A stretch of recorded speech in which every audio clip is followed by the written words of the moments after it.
নমস্কাৰ, মই ডক্টৰ সমাদ্ৰিতা গোস্বামী। অসম চৰকাৰৰ বিভিন্ন পৰীক্ষা তথা কেন্দ্ৰীয় চৰকাৰৰ বিভিন্ন পৰীক্ষাসমূহৰ ক্ষেত্ৰত এক্সটি একাডেমীয়ে লৈ আহিছে আপোনালোকলৈ বিভিন্ন ধৰণৰ কোৰ্চ।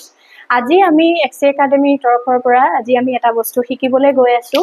সেইটো হ'ল সাধাৰণতে কি হয়, পৰীক্ষাসমূহত কিছুমান ফিগাৰ দিয়া থাকে আৰু ফিগাৰবিলাকৰ পৰা আমি চাব লাগে যে কিমানটা ট্ৰায়েংগল আছে, কিমানটা ৰেক্টেংগল আছে, এনেকুৱা। আজি আমি চাম যে কেইটা ট্ৰায়েংগল থাকিব পাৰে এই ফিগাৰটোত।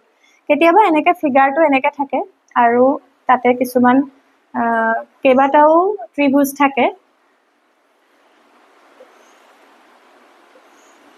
এনেকুৱা ধৰণৰ কেতিয়াবা লাইন বহুত থাকে ইয়াতে। এনেকুৱা ক্ষেত্ৰত আমি যদি সোধে how many triangles are there in this figure, এনেকুৱাবোৰৰ ক্ষেত্ৰত আমি প্ৰথমতে নাম্বাৰিং কৰি ল'ম 1 2 3 4। ইয়াতো নাম্বাৰিং কৰিম 1 2 3 4 1 2 3 4 আৰু তাৰপিছত আমি যোগ কৰিম, চাম কৰিম। গতিকে এইটো লাইন যদি আমি চাম কৰোঁ তেতিয়াহ'লে আমি পাম 4 5 6 7 8 9 10 10 পালোঁ। একেধৰণে এইটো লাইনো চাম কৰিলে আমি পাম 10 আৰু এইটো লাইন চাম কৰিলেও আমি পাম 10। গতিকে শেষত আমি পাম 10 20 30 30। মুঠ ত্ৰিভুজৰ সংখ্যা হ'ব এই যিটো ফিগাৰ, ইয়াত মুঠ ত্ৰিভুজৰ সংখ্যা হ'ব 30।